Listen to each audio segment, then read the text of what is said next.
Hello and welcome to another edition of News Showcase. I am Priya, Tamil Nadu's first artificial intelligence news presenter. The Congress party's Rahul Gandhi presented his papers to contest in Rae Bareli, a seat held by his mother Sonia Gandhi in the ongoing national elections in India. The parliamentary seat in Uttar Pradesh is considered a stronghold of the Gandhi family, and the much-awaited nomination was made just one day before the deadline ran out. Gandhi is also seeking re-election in Wayanad, a constituency in Kerala state. In Amethi, another important constituency, the Congress party picked Kishorilal Sharma, who takes on Federal Minister Smriti Irani, in a race that will be watched closely. The Congress lost the seat to the minister, who belongs to the governing BJP, in the last election. As expected, Gandhi's sister Priyanka Gandhi is not contesting in the polls, a position she maintained, despite growing calls from supporters to run for parliament. Prime Minister Narendra Modi went on the offensive over the nomination of Rahul Gandhi in Rae Bareli instead of Amethi constituency. Modi, who was speaking at a rally in West Bengal, said Gandhi did not contest in Amethi because he was scared and he was running away from defeat. Reports pointed out that Modi was using the phrase, which Gandhi had used against him in election rallies. The Prime Minister also ridiculed his mother Sonia Gandhi for not contesting in Rae Bareli because she was scared of defeat. The seat is considered a safe ground for the Congress, where Rahul Gandhi will contest against the BJP's Dinesh Pratap Singh, who was defeated in the last election by over 1.5 lakh votes. Karnataka's Information Technology Minister has said the lawmakers in the center of a sexual abuse scandal have sought more time to appear before investigators.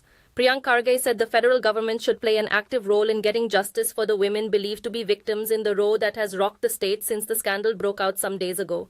He said notices have been issued to Prajwal Revanna, the lawmaker for Hassan constituency, and his father, who is a regional lawmaker. Prajwal Revanna reportedly flew out of India in the wake of the row. As per law, we have issued notices to both Mr. Revanna and Prajwal Revanna, and they're duty bound to do so. If you heard Mr. Revanna's statement earlier, he said if government calls, he will ensure that his son is available for interrogation. But unfortunately, now they are asking for 15 days, 20 days. A swarm of bees disrupted the election campaign of the Aadmi party in Gujarat. When the bees came, the star campaigner Sunita Kejriwal, wife of jailed Delhi Chief Minister Arvind Kejriwal, was not present, but she joined later. The party was seeking votes for its candidate Chaitar Vasava in the city of Paruk when the unexpected buzz started as swarms of bees descended on the event. As the campaign rolls on, Sunita Kejriwal has been forced to step into the lead role of the party founded by her husband as he faces an investigation into charges of accepting bribes. Election authorities in Kashmir are encouraging voters with music to raise awareness about the importance of taking part in the ongoing national elections.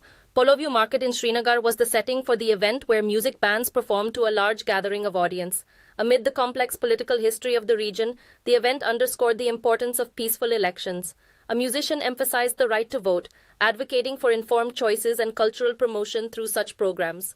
Election officer P.K. Pol addressed voters on the need for peaceful elections. He encouraged the electorate to exercise their democratic rights and responsibilities by voting for any party or candidate they support, reinforcing the message that voting is not only a right but also a civic duty.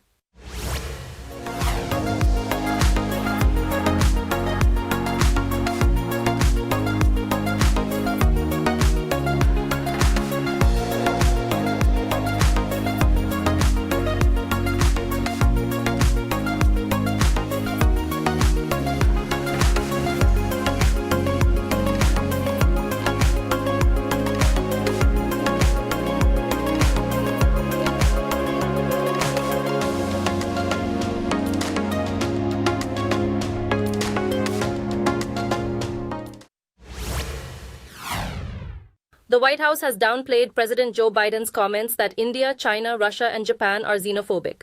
It said the president's remarks were not meant to offend either nation. At a campaign fundraising event, Biden stated that the U.S. election in November was about freedom, America, and democracy in front of an audience that was primarily Asian American. At the event, he indicated some countries, which included India, were struggling economically because they don't want immigrants. U.S. commentators were quick to criticize the president's comments, which did not reflect the real situation. India's economy has grown steadily, surpassing that of the UK in 2023 to become the fifth largest in the world. Despite international sanctions, Russia's militarized economy had a modest uptick last year as its war with Ukraine continues. Reports say there's growing concern in Israel about the possibility of the International Criminal Court serving arrest warrants against military and political leaders over the war in Gaza. There was particular concern about Prime Minister Benjamin Netanyahu himself being among them. Commenting on the matter, Netanyahu said the court was attempting to cripple Israel's ability to defend itself and described it as an outrage of historic proportions. For the past 3 years, the court has been looking into Israel's activities in the occupied territories and more lately, those of the Palestinian group Hamas. In the past, the court has issued arrest warrants for Russian President Vladimir Putin, Libya's Muammar Gaddafi, and Ugandan warlord Joseph Kony. The court based in The Hague has the power to charge and prosecute people for serious offenses under international law. Turkey has stopped all trade with Israel, citing the worsening humanitarian tragedy in the Gaza Strip. The Turkish Trade Ministry said the measure would remain in place until Israel permits uninterrupted and sufficient flow of supplies into Gaza. It said the trade ban covered all products. Last year, trade between the two nations was valued at about $7 billion USD. Israel's foreign minister has accused Turkish President Recep Tayyip Erdogan of behaving like a dictator. Erdogan's condemnation of Israel has grown more vehement since the start of the Gaza conflict. In January, he compared Israel's military operations in Gaza to the actions of Adolf Hitler. In 1949, Turkey became the first country with a majority Muslim population to recognize the State of Israel. The US has accused Russia of using chemical weapons, specifically chloropicrine, in the war in Ukraine, which violates the Chemical Weapons Convention. Russia has denied the charge, but the US asserts that this is not a one-off incident and has sanctioned Russian entities linked to chemical production. Chloropicrine, a World War I-era agent causing respiratory and skin irritation, is banned in warfare. Reports suggest Russia has also used other agents against Ukrainian forces, with some soldiers treated for exposure and one reported death. The Organization for the Prohibition of Chemical Weapons defines them as substances intended to cause death or harm through toxicity. Separately, there have been calls for war crimes investigations into alleged executions of Ukrainian troops by Russian forces. The controversy comes as Russia advances in eastern Ukraine and internal issues within Ukraine's security service. The military administration in Myanmar has banned men of military age from going abroad for work. Authorities said that they will stop accepting applications for overseas work permits. In recent months, the military suffered a string of losses in its fight against an armed insurgency in the country. The move comes after it rolled out a program for men to join the army, which sparked a flood of applications for overseas work permits. In the 3 months that followed, around 100,000 men requested for work visas as part of a larger influx of refugees. Previously, residents had been permitted to seek employment overseas, and there is a sizable population of Myanmar citizens employed in other Asian nations. The uprising erupted after the military toppled Aung San Suu Kyi's government, elected by popular vote 3 years ago. China has launched a probe to gather samples from the far side of the moon in what is being called a world's first. An unmanned rocket carrying the Chang'e 6 probe lifted off from the Wenchang Space Launch Center. Approximately 2 kilos of lunar samples are to be brought to Earth for study during the 53-day mission. It will attempt a return launch from the moon's side that faces away from Earth, which is dark. Scientists believe that this will make it easier to gather evidence to know about the moon's formation. The probe is named after one of the most well-known characters in Chinese mythology, the moon goddess. China plans to conduct 3 high-wire unmanned lunar missions this decade, with this one being the first. US tech company Apple has experienced a significant sales decline, with a 4% drop in the first quarter of 2024, primarily due to decrease in demand for iPhones. The company has attributed the downturn to COVID-related supply issues and compares it to an unusually strong previous year. But Apple's CEO Tim Cook remains optimistic about future growth, driven by new product launches and AI investments.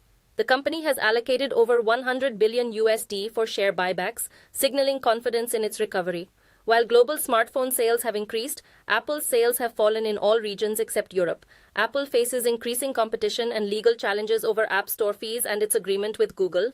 A top Apple official has projected modest sales growth and strong services expansion in the upcoming quarter, and analysts see potential positive shifts for the company. Thank you for watching. I am Priya, Tamil Nadu's first artificial intelligence news presenter. Do tune in, same time tomorrow, for a roundup of the latest news and updates in India and around the world.